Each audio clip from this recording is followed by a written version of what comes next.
Você está ouvindo o Customer Lovers.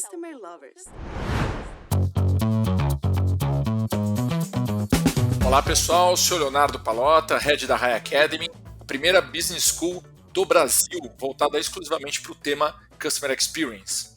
Olá, eu sou o Diego da High Platform.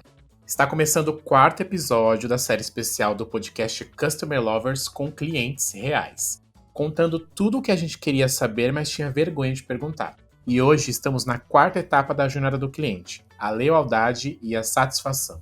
É isso mesmo, Diego. E nesse episódio, os consumidores irão nos contar o que faz eles se tornem fiéis a uma marca, né? Além do produto ou serviço realmente de qualidade. E como extrair dados deles e medir essa satisfação. Nossos convidados para esse episódio são Matheus Prado, consumidor que considera o bom atendimento algo básico de qualquer empresa, e a Keila Moore, uma consumidora omnichannel e muito exigente. Pessoal, sejam bem-vindos ao podcast Customer Lovers especial de consumidores e vamos começar o nosso bate-papo, né, Diego? Sim, vamos lá. Gente, para começar, sem citar a qualidade do produto ou serviço que vocês adquiriram, quais são os atributos que fazem com que o cliente se torne fiel e promotor da marca? E eu gostaria também que vocês citassem marcas que vocês são leais e o porquê. Eu queria que a Keila começasse. Gente, bom dia, tudo bom? Primeiro, muito obrigada pelo convite. É uma honra estar aqui com vocês. Vou tentar conversar um pouquinho, né, e representar aí alguns consumidores que têm um perfil parecido com o meu.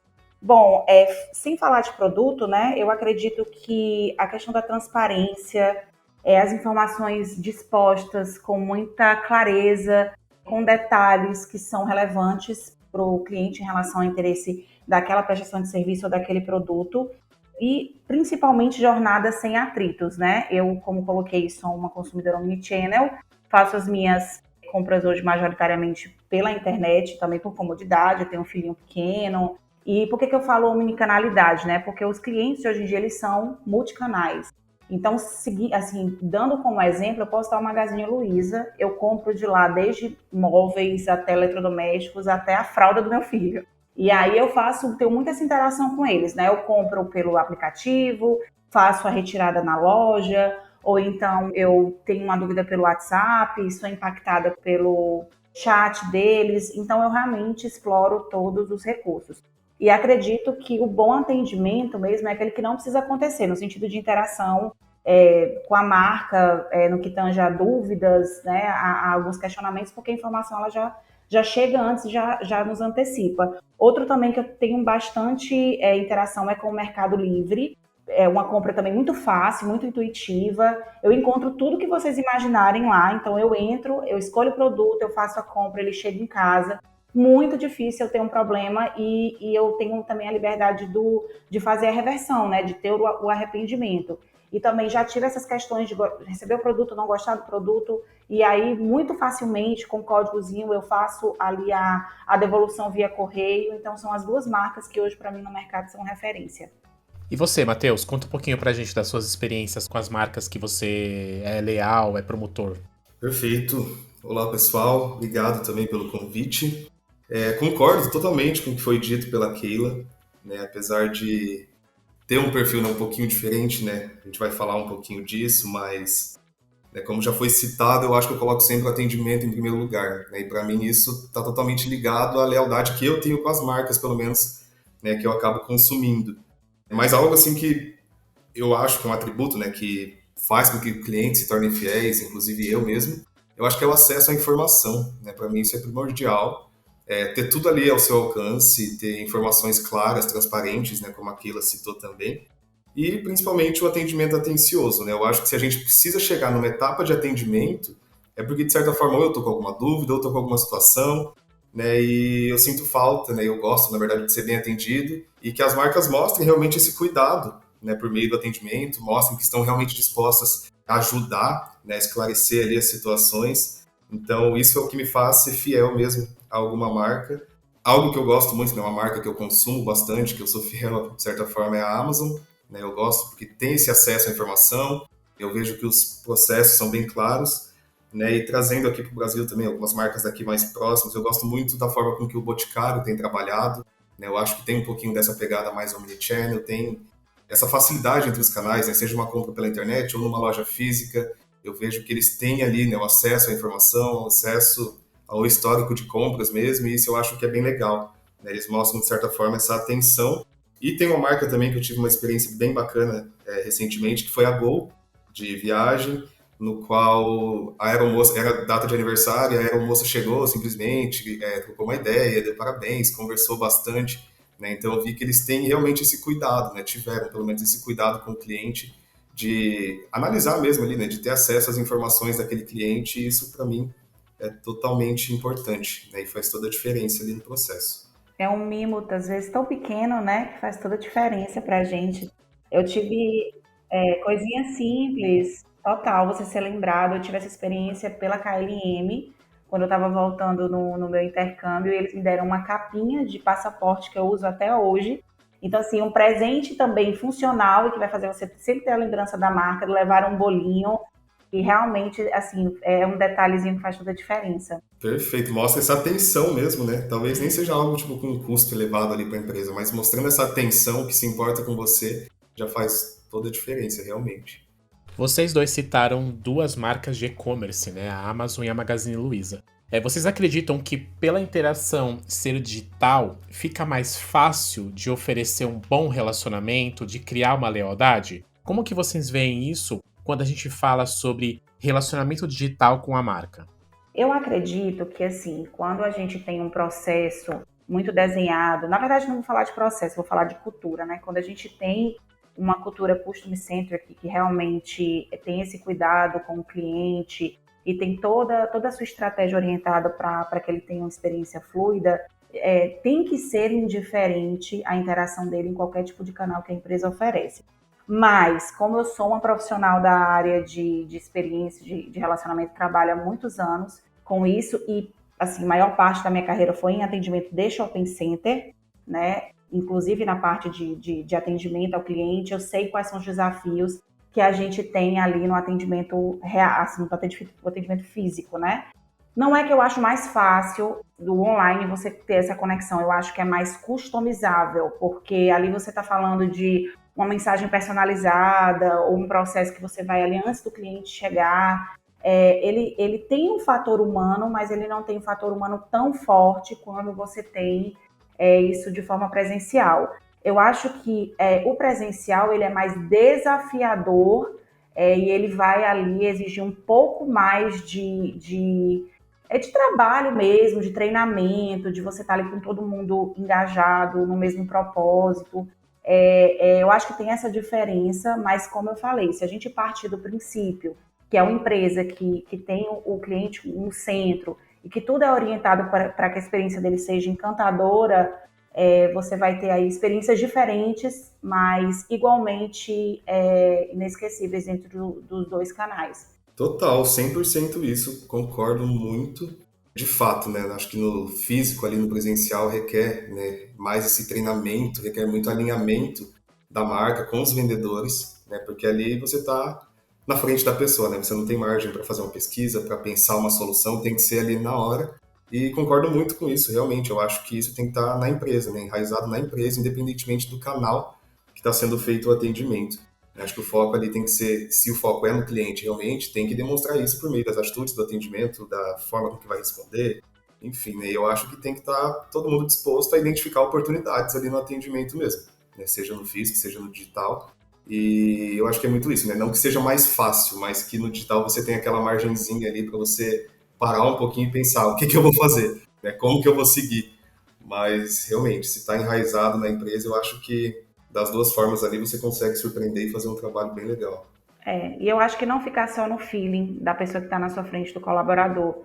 Eu acho que a empresa tem muito assim esse papel de criar metodologias para que as pessoas elas sejam orientadas, elas tenham ali um passo a passo do que seguir, como se comportar em algumas situações, não que seja uma coisa congelada, né? Não estaremos fazendo ou transferindo, mas assim, de uma maneira mesmo intuitiva, mas que tem ali o cliente.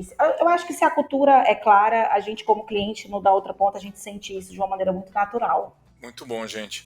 Muitas vezes a gente acaba olhando para fora, né, para ver excelentes exemplos de entregas de atributos durante a nossa jornada com o cliente, né? O próprio Matheus citou a Amazon lá de fora.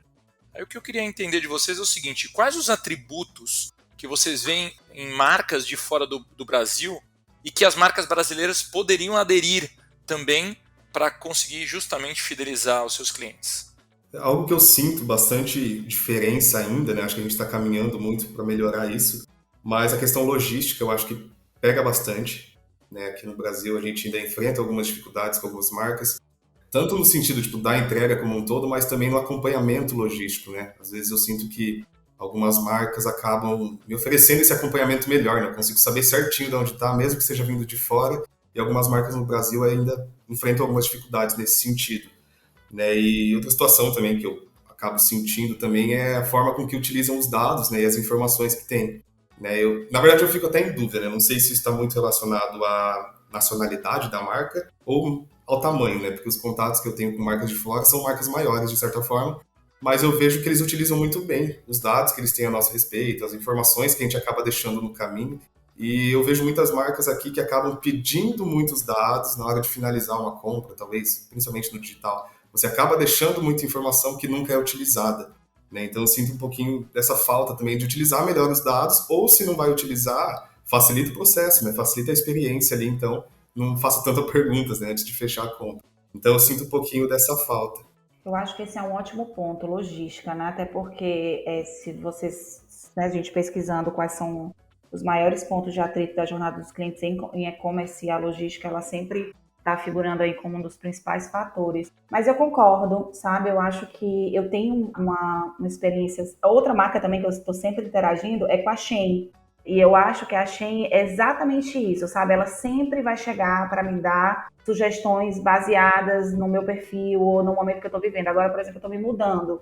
E aí eu comprei algumas coisas lá de decoração. E aí eles estão ligados ali, né? Nesse movimento que eu estou tendo na minha vida. Estão ali sempre trazendo coisas utilitárias, bacanas. E a questão também, como você falou, da previsibilidade. Mesmo que seja uma coisa que demore, assim, não importa. E eu acho que esse é um grande exemplo. Não importa quanto tempo você vai demorar para entregar o produto para o cliente, contanto que ele esteja ciente desse prazo e que você vá ao longo das etapas informando sobre o status do pedido de uma maneira clara.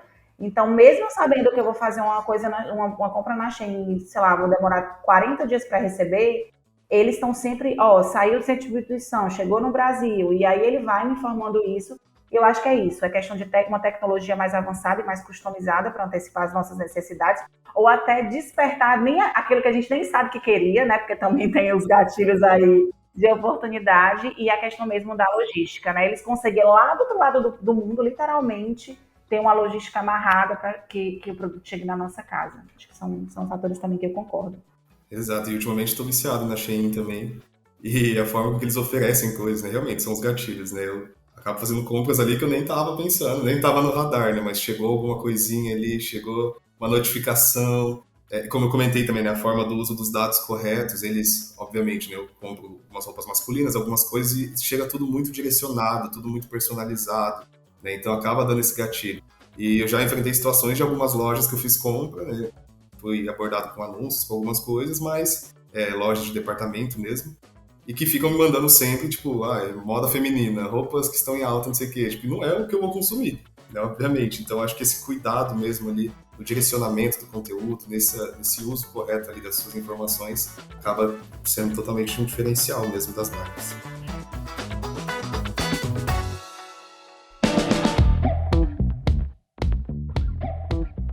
A minha próxima pergunta é sobre atendimento pós-venda. Eu queria que vocês falassem quando ele é necessário e qual o impacto dele para despertar essa lealdade. A gente sabe que nem todas as pessoas gostam de ser impactadas depois que a compra foi concluída. Mas quando vocês acham que esse atendimento pós-venda ele é necessário? Eu acho que eu posso citar o exemplo, como eu falei mais anteriormente, do Mercado Livre para reversão, porque são duas frentes, né?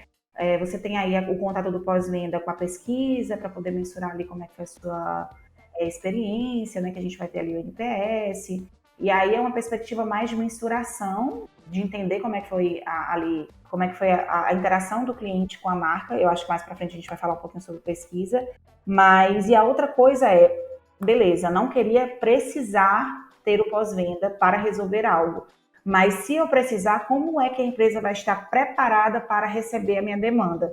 Então, assim, eu fui ali, eu comprei no Mercado Livre um produto X, e quando ele chegou, ele foi um produto que não estava ali dentro das minhas expectativas. Algumas marcas já realizam o estorno antes da gente fazer o envio, né, que é o estorno em confiança, e mandam um códigozinho ali muito fácil, muito rápido, dizendo eles dão alguns dias de tolerância para você se organizar, né, porque precisa pegar, despachar no correio. E aí tudo muito simples, eu não preciso falar com ninguém. Eles mandam um código, eu coloco o produto de volta da embalagem que ele veio, chego lá, dou o código, entrego o produto e ele vai, e aí eu já dou aquela situação como resolvida. Eu acho que, em caso de pós-venda, me fideliza quando eu não tenho um atrito, quando eu preciso resolver alguma coisa ou tirar alguma dúvida, eu não tenho que entrar em contato com uma URA que tem milhões de opções, que fica me jogando para um lado e para o outro. Eu acho que é prever o que é que pode acontecer depois do cliente, que a gente consegue prever isso, né? Não tudo, mas a maioria das coisas, e criar processos para que o cliente não precise se desgastar e, nesse momento, ele ter ali a ruptura da experiência e não voltar a fazer negócio com a marca. Por mim, eu gosto muito, né, desse pós-venda mais proativo, né, quando as marcas vêm até a gente, mesmo que seja por meio de uma pesquisa, né, que seja algo automatizado, mas para perguntar mesmo como foi sua compra, se deu tudo certo. Eu acabo sentindo esse cuidado da marca mesmo. Né? Isso, para mim, tem um peso gigante. Eu acredito que o pós-venda seja tão importante quanto a venda em si. Né? Eu acho que é ali que, enfim, né, que as marcas estão correndo o maior risco, né? Porque ali a gente já foi convencido, a gente já fez a compra, então agora que eu vou saber se tudo que você me vendeu, se é real. Né? Então, eu acho que tem que ter essa atenção, sem dúvida nenhuma. Eu vejo até mesmo o pós-venda ali como sinônimo mesmo, né, de compromisso com o cliente, né, de assumir ali tudo que ele vendeu, tudo que ele ofereceu lá atrás, e de respeito, né, sem dúvida nenhuma, principalmente. Enfim, né, se eu comprei alguma coisa, se eu não fui bem atendido no momento do pós-venda, eu acho que é ali que já era, né, eu deixo de fechar negócio com a marca, deixo de falar bem dessa marca, então eu acho que o pós-venda é fundamental. Eu enfrentei uma situação também meio recente que foi crucial, assim, nesse ponto, que eu costumava, né, comprar de vez em quando passagens, né, para comprar mais barato, a gente compra por uns sites que revendem, né, passagens por milhas, enfim. E eu já comprava bastante, então sou um cliente, não fui um cliente novo, né, já tinha várias compras ali. Em uma determinada situação, fiz minha compra e tal, enfim, né, tive uma situação, precisava resolver com a empresa, tentei contato várias vezes, foi, enfim, Insta, chat, tudo que tinha disponível ali, todos os canais, e nada de ser resolvido, nada de ser atendido. Né? Cheguei a abrir Reclame Aqui também, nada. E isso acabou indo mais longe do que a gente imaginava, né? Acabamos abrindo uma açãozinha ali. E daí sim a empresa veio atrás para resolver, né? Algo que poderia ter sido tão simples, mas acabou tendo um processo gigante. Né? Então eu senti realmente que faltou essa atenção, né? Esse cuidado, principalmente por não ser um cliente novo. Obviamente, né? Tem que tratar todos os clientes muito bem, penso eu, mas se tivesse esse acesso ali, tipo, ao histórico de vendas, ia entender que não é um cliente novo, né? Que era uma situação super simples de ser resolvida. Né? Então isso eu acho que está totalmente associado à minha lealdade com as marcas. Né? É uma marca que eu não penso em consumir mais. Né? Toda vez que lembro, que vejo algum anúncio, alguma coisa, já me vem aquela lembrança ruim, né? Daquela experiência ruim que eu tive. Já dá um gatilho negativo, infelizmente. Né? Então acho que é aí que entra, né? A importância do pós-venda mesmo, como um todo. Você entender o que aconteceu e resolver, né? Atender seu cliente ali com base naquilo que você ofereceu, né, para ele. Isso. Também a gente está falando muito sobre pós-venda, mas a gente pode dar um exemplo disso numa venda física, que é a troca de produto, né? Às vezes você vai lá, você compra uma roupa e aí você vai trocar e aí a pessoa que vai estar ali perde a vez e ele não entende que naquele momento ele pode fidelizar o cliente porque a gente já chega constrangido, porque sabe que com a sensação de que a gente está incomodando. E aí eu acho que o pós-venda também no físico, ele é muito importante porque é o momento de você acolher ali o cliente que já chega achando que não vai ter uma experiência positiva, e eu acho que nesse momento, tudo que você fizer de positivo vai bater no cliente de uma maneira mais potencializada, né? E aí você falou também sobre a história do site, e eu me lembrei aqui de uma coisa que existia muito nas empresas antigamente, que era assim, o custo que eu vou ter jurídico de uma ação de um cliente que vier reclamar ele é muito mais, compensa muito mais do que eu mudar todo o processo para impactar todos os clientes. Mas hoje em dia, a gente não tem mais essa relação, né? Se o cliente ele não tem uma experiência positiva, ele vai fazer com que você perca muito mais dinheiro, porque além de você não voltar a fazer negócio com ele, você vai fazer questão de fazer com que o máximo de pessoas, pelo menos do seu ciclo, ou quem você conseguir alcançar, também não voltem a fazer. Então, acho que isso é uma mudança também geracional que está fazendo com que as empresas se moldem, porque botar o cliente no assento não é só porque as empresas são vazias, não, é porque isso gera resultados. Agora, o interessante, né, que vocês falaram muito do pós-venda, falando uma coisa que aquela falou da hora da verdade, né? Então, assim, a questão é quando é que a gente avalia a hora da verdade, né? Esse momento que é crucial para melhorar ou aumentar a fidelização de todos os consumidores, e na opinião de vocês. Então, eu queria entender o seguinte, vocês respondem pesquisas de satisfação, seja do produto, serviço ou atendimento? E nesses exemplos que vocês tiveram, o que poderia ser melhorado na visão de vocês? Eu respondo, eu tenho esse hábito de responder, né? Eu acho que eu não me considero, de verdade, um consumidor muito exigente, né? Eu gosto de ser bem atendido e de receber aquilo que eu comprei, né? Ponto. E então, enfim, né? Quando eu tenho algum problema, eu até... Como que eu posso explicar? Mas eu até evito, né, criar a situação, tipo, eu não sou a pessoa que vai lá fazer barraco, que vai brigar, que vai não sei o quê. Então eu sempre prefiro responder na pesquisa. Até mesmo situações, tipo, tive problemas, tive não sei o quê. E quando a gente faz isso, pelo menos eu, né, quando eu respondo uma pesquisa ali, eu espero no mínimo ser ouvido, né? Então eu tenho esse hábito, sim, eu respondo pesquisas. Se eu estou chateado, eu respondo. Eu tenho mania de falar ali, né, porque eu espero mesmo que a marca realmente leia isso e venha, né, para entender melhor o que aconteceu. Eu acho que esse é meu perfil de consumidor, de certa forma, né? E não é sempre que acontece, né? E isso me incomoda bastante, tipo, até mesmo quando eu respondo ali simplesmente uma pesquisa, se tem uma situação chata que aconteceu e a marca simplesmente ignorou isso, né? Então é algo que me incomoda muito, mas enfim, é o meu perfil. Então eu tenho o hábito sim de responder, não para atacar, não para nada disso, mas para a marca realmente entender e saber se está no caminho, né? Eu acho que é uma oportunidade gigante essas pesquisas para as marcas, né? Não é à toa, não é simplesmente para mandar uma pesquisa ali por mandar, né? Eu acho que tem que ser feito um trabalho bem legal com essas respostas que as marcas recebem, né? Que muitas vezes algumas falham nisso, mas é uma oportunidade gigante de você trabalhar melhorias na sua marca. Eu respondo, sempre faço questão de responder, e assim, apesar de ser muito exigente, como eu não sei com o que é que o Matheus trabalha, mas eu trabalho diretamente com a experiência do cliente, e aí a gente fica muito mais exigente pela nossa experiência e por a gente ter esse olhar mais clínico. Mas eu respondo e apesar de eu ser exigente, uma coisa que eu tenho prazer de fazer quando eu respondo pesquisa de satisfação é elogiar. Então, assim, todas as vezes que eu tenho uma experiência massa, eu faço questão de elogiar, se possível nominalmente, com quem eu tive essa interação, porque eu sei que a gente não tem esse hábito, que a gente não tem o hábito de elogiar, principalmente, né, em pesquisa. Às vezes as pessoas só vão lá para reclamar. Então eu gosto de fazer isso porque eu sei o poder de um elogio dentro de uma pessoa de rotina, sei lá, de atendimento ou da operação. Às vezes é um fôlego que chega, que dá no meio do perrengue ali do dia a dia, então eu consigo fazer. E quando é uma reclamação, eu sempre procuro abordar, né, para tentar ter ali minha situação resolvida, e caso eu não tenha, eu com certeza vou para outras instâncias, eu não deixo o negócio morrer ali. Perfeito, que ela comentou, mas eu sou publicitário. E, não, total. Eu acho que, assim como a crítica, né, o elogio também é fundamental, né? Eu vejo que a maioria das pessoas, a gente tem mania de ir em busca só quando é algo ruim, né? Mas eu concordo também, acho que esse feedback positivo também é essencial para as marcas mesmo. Exatamente para saberem, né, que estão no caminho certo.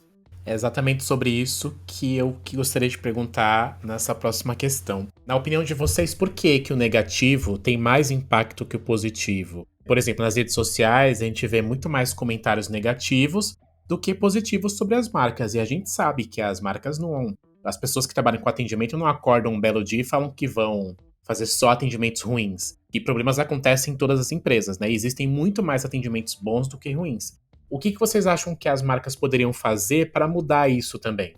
Perfeito. Eu acho que é o hábito, né? A gente tem mania, né? De só vou ali se tiver algum problema. Se tiver algum problema, eu vou reclamar. Mas se foi tudo certo, beleza. É o que eu esperava. E como eu comentei, eu acho que é fundamental a gente ter esse hábito também, né, incluir esse hábito assim na nossa rotina mesmo de consumidor, de elogiar também, né, de falar dos feedbacks, né, e o que eu acho que as marcas podem oferecer, em primeiro lugar, incentivar mais feedback, né, não sei lá, talvez na embalagem, talvez ter um encarte junto, enfim, incentivar, lembrar a pessoa de fazer. Algumas marcas dão, né? Tipo, desconto, voucher. Acho que o Outback dá uma entrada, uma cortesia de uma entradinha para você responder pesquisa. Exato, e é super legal, tipo, eu acho super legal e super válido, porque realmente, como a gente citou, né, as pessoas não têm esse hábito, às vezes, de dar o feedback. Então, eu acho que é legal mesmo ter essa troca, ter esse incentivo ali, para que a marca receba cada vez mais. E, em segundo lugar, o que eu citei, né, que as marcas saibam utilizar esses feedbacks como oportunidades para trabalhar internamente, né, tanto pegando os feedbacks positivos, né, para impulsionar aquilo ali, aquele comportamento, quanto pegar os negativos para resolver, né? Porque eu acho que não adianta nada a marca que pede feedback, que faz de tudo para ter feedback, mas quando você dá o feedback, ela não resolve, ela não vai em busca de entender o que aconteceu. Né? E isso eu acho que, de certa forma, trava. Né? Se eu dou feedback uma vez, dou feedback outra vez, nada acontece, né? Não tem uma continuidade naquilo, eu acho que eu perco até a minha motivação ali de dar um feedback na próxima oportunidade. Né? Então, eu acho que eu citaria esses dois pontos. Né? Primeiro, incentivar e, segundo, fazer alguma coisa a partir dali. Né? Utilizar esse feedback ali como melhoria mesmo e oportunidades. Tem muita marca que fazem ali a pesquisa, mas não tem uma estrutura de back-office que consiga pegar, né, esses feedbacks, transformar em insights e em processos de melhoria. Você perguntou sobre a questão do porquê que a gente já realmente faz, né, mais críticas do que elogio. Eu acho que tem aí duas questões. A primeira questão é de cultura mesmo, né? O brasileiro, né? As pessoas, elas não têm essa cultura do elogio. E o nível de expectativa da gente é aquele, como o Matheus falou, de ter o serviço prestado, o produto entregue. Então, a não ser que haja uma coisa muito wow, né? A gente ali tá com a ideia de que tá recebendo aquilo que contratou. E aí também tem a questão da neurociência mesmo, assim, a gente tende, nós mudamos comportamento quando a gente sofre grandes impactos emocionais, então, geralmente eles são mais negativos do que positivos, infelizmente. Então, quando a gente recebe algo negativo, isso marca a gente de uma maneira muito ruim mesmo, né, e aí a gente quer ir lá, reverberar, reclamar. Mas eu acho que à medida que as empresas elas forem ressignificando as suas relações com os clientes e elas conseguirem pelo menos entregar, porque não adianta você querer fazer o wow, não adianta você querer dar o plus se você não faz o básico. Então, à medida que você vai entregando um básico bem feito, que você vai conseguindo dar ali uns upgrades ou fazer ali algumas ações de encantamento, eu acho que inevitavelmente as pessoas elas vão elogiar mais.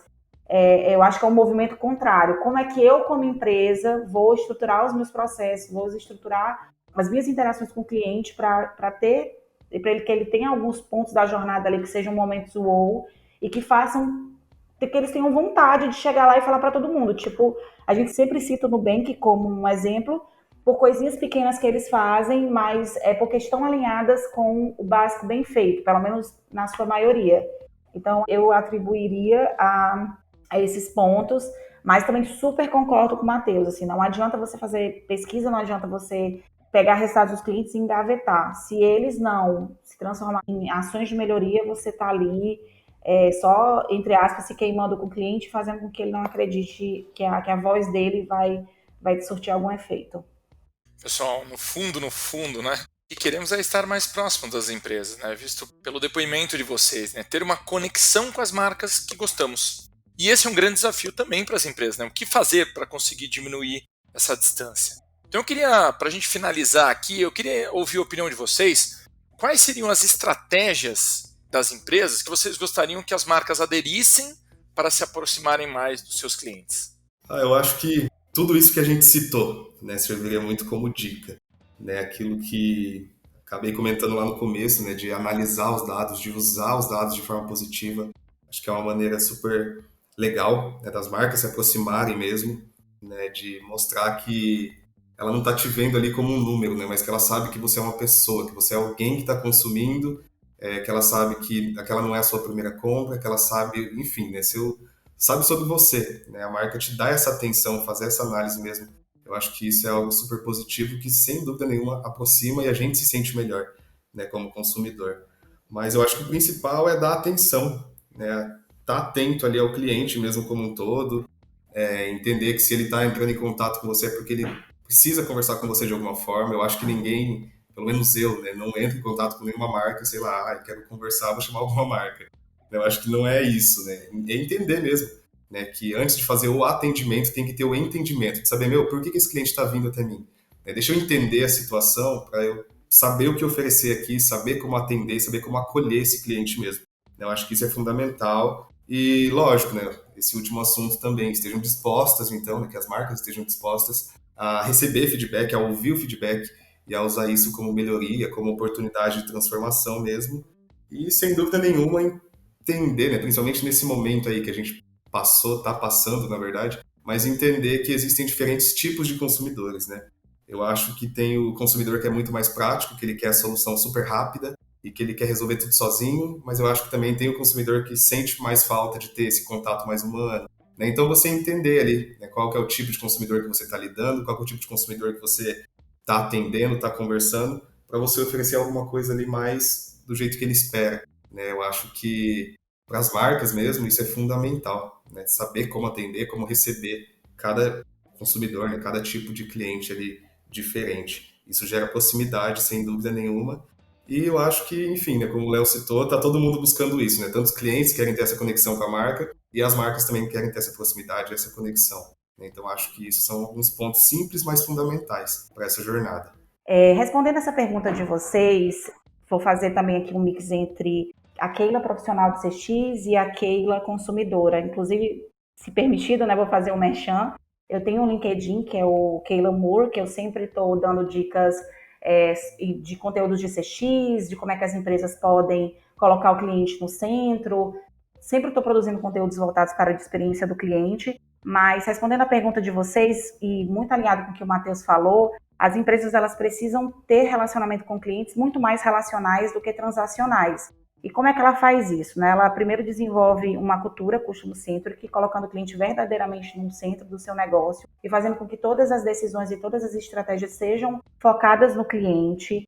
Tem uma jornada bem desenhada, então entendendo ali de uma maneira bem prática quais são todos os pontos que o cliente vai ter com a marca, identificar ali quais são os possíveis pontos de atrito, como é que você pode se antecipar para que esse cliente não tenha ali uma experiência negativa.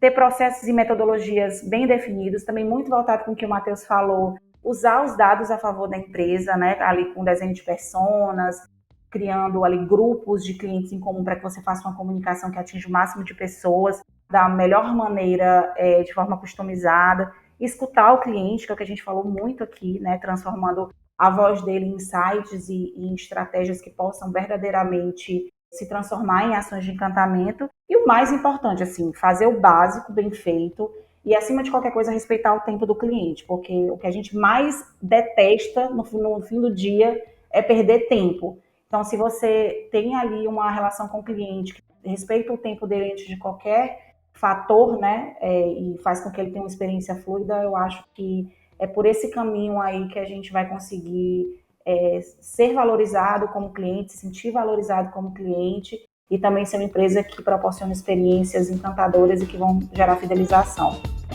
Hoje podemos ouvir os consumidores como pequenos detalhes podem gerar a satisfação e despertar a lealdade. E como a proximidade com a marca na quarta etapa da jornada do cliente faz a diferença e pode ser até o mais importante do que o momento da venda, como eles disseram.